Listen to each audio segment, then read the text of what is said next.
The Time Machine wasn't just George Pal's Victorian fantasy. It was a technical miracle assembled in 29 days on less than $1 million, where fermented oatmeal became lava, where a teenage girl with zero experience carried the film's heart, and where innovations in makeup and effects would change cinema forever. Before digital effects made anything possible, George Pal was proving that imagination trumped budgets. His adaptation of Herbert George Wells's masterpiece became the gold standard for time travel films, introducing audiences to a machine that looked so convincingly real that it's still cinema's most iconic time travel device. But the journey from page to screen was filled with compromises, accidents, and creative solutions that turned limitations into legend. Welcome to 20 shocking facts about the making of the Time Machine. And stick around for the bonus fact, because what happened to the actual Time Machine prop after filming is a Hollywood rescue story for the ages. Number 20. The film had only 29 days to shoot everything. Most Hollywood productions enjoy months of filming. George Pal had exactly 29 days. The live-action scenes were filmed from May 25 to June 30, 1959, in Culver City, California, a brutal schedule for a film requiring extensive special effects work and period production design. This meant no room for extensive takes, no time for perfection, and constant pressure on every department. To save money, the Eloi habitat was built without a ceiling, so natural light could be used instead of expensive artificial lighting. The parking lot set reveals another cost-cutting measure. Parallel white lines painted on the floor are visible in some scenes because the set was constructed over a studio parking lot without proper floor covering. That breakneck pace shows in occasional rough edges, matte paintings that don't quite align, depth of field issues in certain shots. But it also gave the film an energy and urgency that more leisurely productions never achieve. Every frame feels precious because it was. Number 19. Yvette Mim lied about her age to get cast. Weena wasn't played by an experienced actress. She was played by a 17-year-old who faked being 18. Mimya lied about her age to director George Pal, stating she was 18 despite being only 17 when filming began. But even getting that audition required persistence. During a screen test, Pal observed an innocent persona she portrayed, yet despite being his first choice, she was turned down by Metro-Goldwyn-Mayer. Following Pal's insistence, and despite Rod Taylor's preferred choice being Shirley Knight, Mimya was asked back for another screen test where she was offered the part. Taylor himself was skeptical, describing how he thought she was like kind of a strange hippie child, and was concerned that her lack of experience meant she would be difficult to act alongside. His concerns proved unfounded. Mimya's inexperience actually enhanced her performance, giving Weena an authentic, childlike quality that a more trained actress might have calculated rather than embodied. Number 18. Mim-ya improved so much they reshot her early scenes. The teenage actress transformed during production, so dramatically that Pal went back and redid finished work. Having initially struggled on set, Mimya gradually improved as her confidence in acting grew, to the extent that Pal requested that some of her earlier scenes be reshot to take advantage of her improved acting ability. This is extraordinarily rare in film production, especially on such a tight schedule and budget. Watching the final film, you'd never know Mimya was learning as she went. Her performance feels assured and complete, from her first bewildered encounter with George to her tragic drowning scene. That Pal devoted precious shooting days to capturing her growth speaks to how dramatically she evolved as a performer. It's one of cinema's great what-ifs. Would Weena have been as memorable if Mimya had arrived on set as a polished professional rather than a raw teenager discovering her craft in real time? Number 17. William Tuttle used monkey fur from the San Diego Zoo. The Morlocks didn't just look monstrous. They were built from actual animal materials. Tuttle took a trip to the San Diego Zoo and got the idea to use the fur of an East African species of monkey for the fur of the Morlocks. This wasn't random choice. Tuttle sculpted the Morlocks' faces, hands, and feet based on the sketches drawn by George Pal. He also put tiny light bulbs in facial masks to create the spooky electric eye effect. Those glowing red eyes that terrified 1960 audiences weren't post-production effects or painted contacts. They were actual bulbs wired into the prosthetic masks, creating a genuinely unnerving glow that still works today. The mask is constructed from molded vinyl and is accompanied by an original wig and the two wired bulbs used to create the red eye effect. The combination of animal fur, sculpted vinyl, and illuminated eyes created creatures that felt disturbingly organic rather than like movie monsters. Number 16. Rod Taylor beat out David Niven and James Mason for the lead. George Pal's first choice wasn't a young action hero. He wanted an older British gentleman. Pal originally considered casting a middle-aged British actor like David Niven or James Mason as George, Both were established stars with the gravitas and British pedigree to embody Wells's Victorian inventor. But Powell reconsidered. He later changed his mind and selected the younger Australian actor Rod Taylor to give the character a more athletic, idealistic dimension. This decision fundamentally altered the film's tone. A middle-aged scientist would have made the adventure more cerebral. Taylor's youth and physicality made it thrilling. It was Taylor's first lead role in a feature film. The gamble paid off spectacularly. In a 1986 interview, Taylor commented how he had been asked more questions about his role in this film than any other across his career. From Hitchcock's The Birds to countless other roles, this remained the performance people most wanted to discuss. Number 15. The fermented oatmeal lava created a foul stench. When nuclear war destroys London and triggers a volcanic eruption, that cascading lava was breakfast gone very wrong. In scenes where lava is shown to overrun the streets of London onto a miniature replica set, oatmeal was used as a substitute. This wasn't unusual. Practical effects teams often used food products for various effects. What made it memorable was the timing. The oatmeal had been prepared several days prior and left over a weekend, where it fermented in high temperatures, creating a foul stench in the air when it was released. The lava was actually oatmeal with orange and red food coloring spilled onto a platform and slowly moved down the miniature set. Imagine being on set that day, trying to maintain professional composure while rotting, dyed oatmeal oozes through miniature London streets, filling the soundstage with the smell of spoiled breakfast. The crew powered through, and the effect works perfectly on screen. Audiences never suspected they were watching fermented grain products destroy civilization. Number 14. William Tuttle won an honorary Oscar, but not for this film. The Morlocks makeup was groundbreaking, but the Academy couldn't figure out how to honor it. Tuttle won an honorary Oscar in April 1965 for his work on George Pal's Seven Faces of Dr. Lao.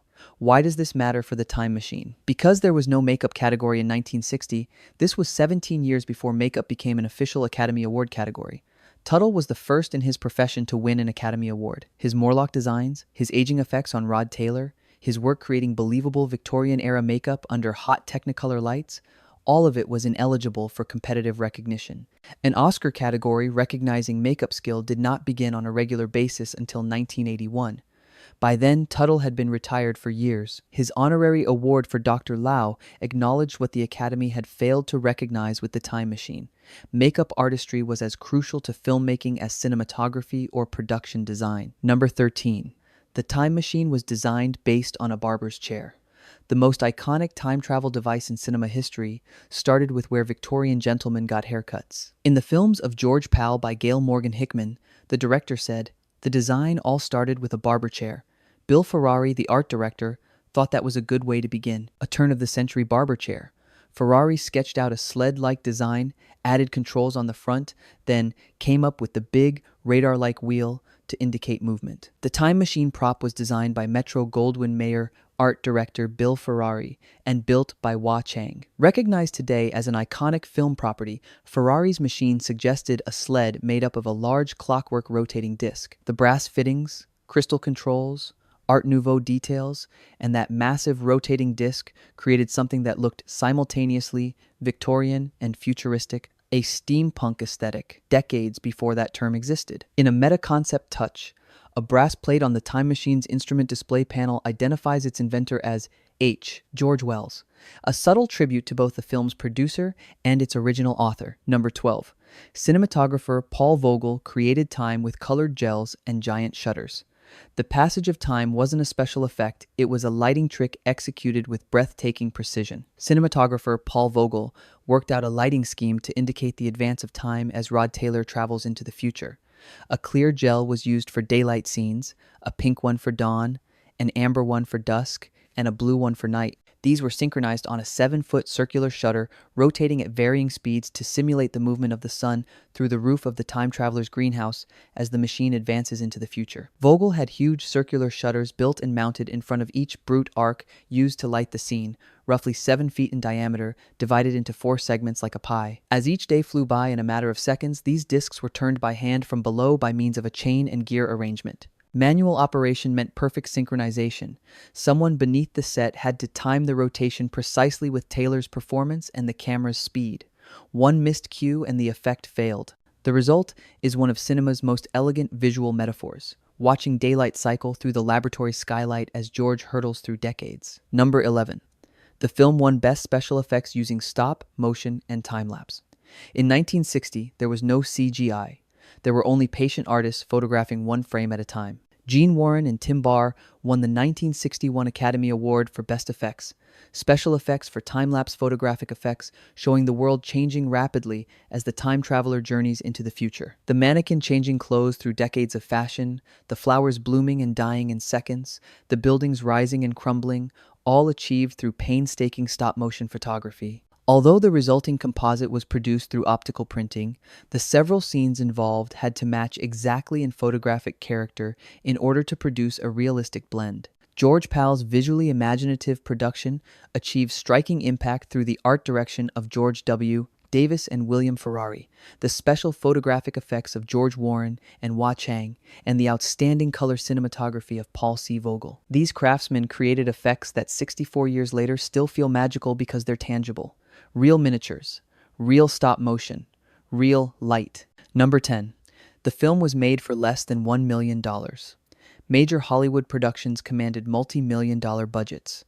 Pal made his masterpiece for pocket change. With a budget of under $1 million, the film could not be shot on location in London. Every penny mattered, every decision was calculated. According to Metro-Goldwyn, Mayer records the film earned $1,610,000 in the United States and $1 million elsewhere, turning a profit of $245,000. That modest profit belies the film's cultural impact. It became the template every subsequent time travel film either honored or deliberately contradicted. From Doctor Who to Back to the Future, from Primer to Looper, every filmmaker working in the genre knows the time machine and has studied how Pal made the impossible look effortless. The low-budget forced creativity, no money for elaborate sets, use matte paintings, no funds for location shooting, build miniatures, can't afford expensive lighting rigs, remove the ceiling and use sunlight. Constraints didn't limit Pal's vision, they refined it. Number 9. Sebastian Cabot was replaced mid-production. The original Dr. Hillier became a smaller character, and a new actor took over the role. Sebastian Cabot was originally cast as Dr. Philip Hillier, but was replaced early in production by Tom Helmore. Why Cabot was replaced remains unclear. Sources don't specify whether it was creative differences, scheduling conflicts, or performance issues. Cabot appears in the finished film in the smaller role of Anthony Bridewell. This allowed Pal to retain Cabot's work while recasting the more substantial Hillier role. Tom Helmore brought a different energy to Hillier, more overtly skeptical of George's theories, providing intellectual resistance that sharpens the dinner party debates. Mid-production recasting is always disruptive, especially on a 29-day shooting schedule. That Pal managed it smoothly. Reassigning Cabot rather than losing his performance entirely demonstrates the director's problem-solving skills under pressure. Number 8. Rod Taylor's preferred choice for Weena was Shirley Knight. The chemistry between George and Weena might have been completely different. Following Pal's insistence and despite Taylor's preferred choice being Shirley Knight, Mimya was asked back for another screen test.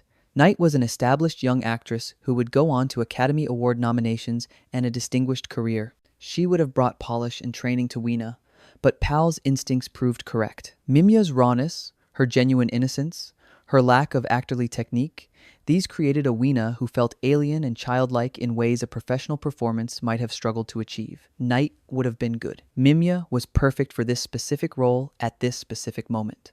Taylor's skepticism dissolved during filming. His protective teaching energy with Mimya on set translated directly into George's relationship with Weena on screen. If Knight had been cast, that dynamic wouldn't have existed. The performances would have been more equal, more professional, and potentially less emotionally resonant. Number 7. The Eloi hairstyles predicted the Beatles. Look closely at the male Eloi. Their haircuts arrived 4 years early. The Eloi, incidentally, all uniformly young, blonde, and vacuous, are sort of a dress rehearsal for the coming youth culture. The boys even sport haircuts that would later be popularized by the Beatles. In 1960, when the film was shot, the mop-top hairstyle didn't yet exist in popular culture. The Beatles were still playing Hamburg clubs, years from international stardom. The Eloi's floppy, shoulder-length hair looked odd to 1960 audiences, vaguely feminine on the men, distinctly countercultural. By 1964, that exact hairstyle dominated youth culture worldwide. The costume designers and hairstylists, creating a society 800,000 years in the future, accidentally predicted what teenagers would look like 4 years later. The Eloi's deliberate rejection of Victorian gender norms and appearance preceded the 1960s counterculture's similar rejection. Number 6. George Pal had been nominated for Oscars almost yearly during the 1940s. The director of The Time Machine was already a Hollywood legend before he made his masterpiece. George Pal was already known for pioneering work with stop-motion animation, having been nominated almost yearly for an Academy Award during the 1940s. His Puppetoons short films revolutionized animation, earning him 7 Academy Award nominations and multiple wins. Pal proved that animation could tell sophisticated stories, not just provide children's entertainment. That sensibility carried into his live-action work. He treated science fiction seriously, respecting both Wells' source material and his audience's intelligence. Unable to sell Hollywood the screenplay, he found the British Metro-Goldwyn-Mayer studio, where he had filmed Tom Thumb, friendlier. American studios saw science fiction as B-movie material. British Metro-Goldwyn-Mayer understood Pal's vision and gave him creative freedom within his tight budget. Number 5. The original time machine prop was found in a thrift store. One of cinema's most iconic props nearly ended up in a landfill. In the early 1970s, Metro-Goldwyn-Mayer held a huge public auction of their historic props and memorabilia. Items that were sold included a pair of ruby slippers from The Wizard of Oz, costumes from Gone with the Wind, 2 chariots from Ben-Hur, and the Time Machine from the George Pal film. The Time Machine sold for between $8,000 and $10,000 to the owner of a traveling show. Film historian Bob Burns tried to buy it but couldn't afford the price. Around 5 years later, a friend told Burns he thought he saw the Time Machine at a thrift shop in Orange, California. When Burns arrived, there it was, the Time Machine in a thrift shop. It was not in good shape. The chair was gone, the pods were broken, but the huge gold disc was in great shape.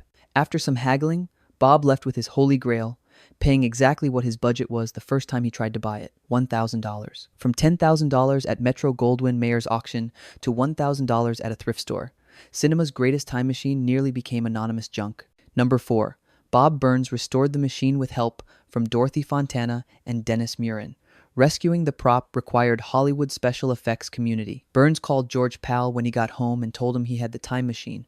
Pal had given Burns the blueprints to the machine. Burns assembled a crew of friends who donated their time to rebuild the classic prop. Tom Sherman, Dennis Muren, Mike Miner, Lynn Barker, Dorothy Fontana, Mark Richards, Grace Richards, Lee Richards, Val Richards, and Wanda Kendall. That's a legendary lineup.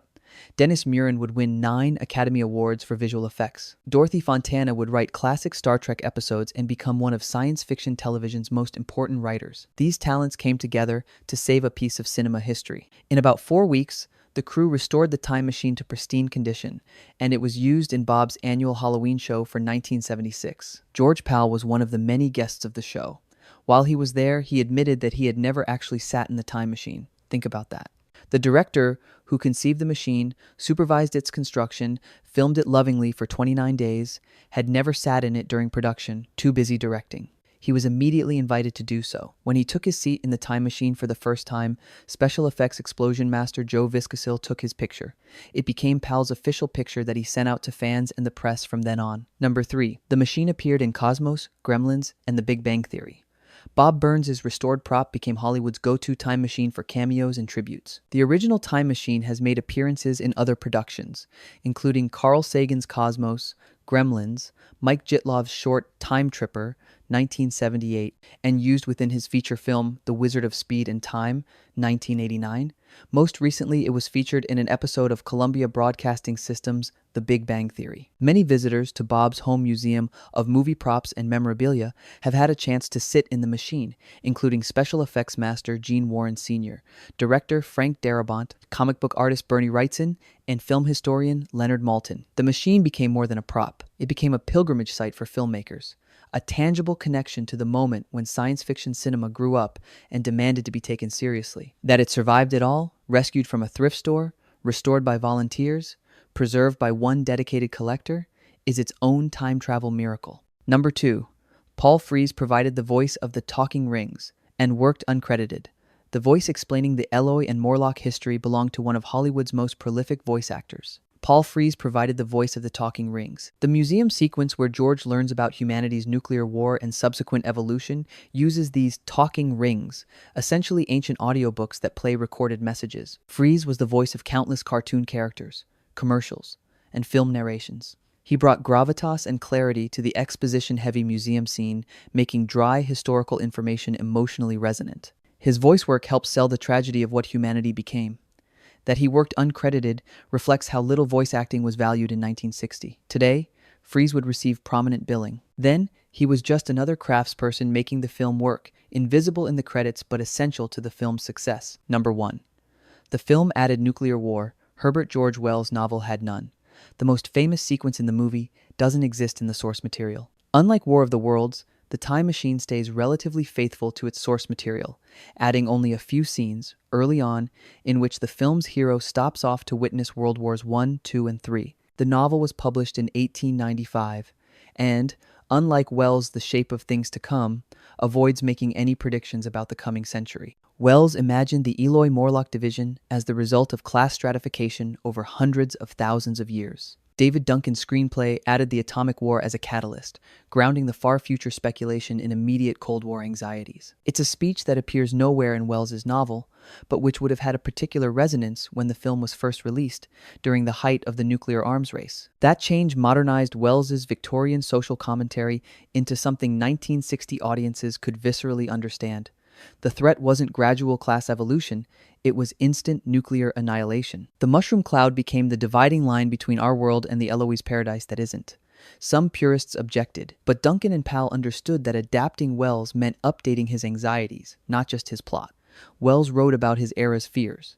They filmed theirs. Bonus fact: the costumes in the nuclear attack scene were recycled from Forbidden Planet. When you're working with a microscopic budget, every prop gets reused. The costumes that the air raid wardens wear just before the nuclear attack are the same ones worn by the crew in Forbidden Planet, 1956. Metro-Goldwyn-Mayer's prop department simply pulled the futuristic uniforms from storage, gave them a quick refresh, and put them on the extras fleeing London's destruction.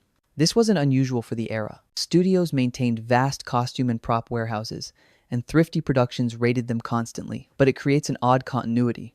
The C-57D spaceship crew's uniforms now appear in 1966 London during World War III. The Palace of Green Porcelain Museum in the year 800-2701 features a few props from Metro-Goldwyn-Mayer Studios as well, including old prop Tesla coils and the large gyroscopic astronavigation prop from the control deck of the C-57D spaceship, as seen in Forbidden Planet. PAL turned necessity into tribute. Those Forbidden Planet props didn't just save money, they created a subtle shared universe between two of the era's most influential science fiction films. The Time Machine succeeded because George Pal understood a fundamental truth: limitations force innovation. With no money, no time, and no established templates for serious science fiction filmmaking, he created techniques that would influence cinema for decades. That battered prop sitting in Bob Burns's collection represents more than movie memorabilia. It's proof that passion and craftsmanship can triumph over any budget constraint. It's evidence that the most iconic designs come from respecting your audience's intelligence and your source material's humanity. Which 3 books would you take to rebuild civilization? That question resonates because it assumes civilization is worth rebuilding, that knowledge matters, that humans have the capacity to learn from catastrophe. In an age of nuclear anxiety and social collapse, Pal gave audiences hope wrapped in adventure.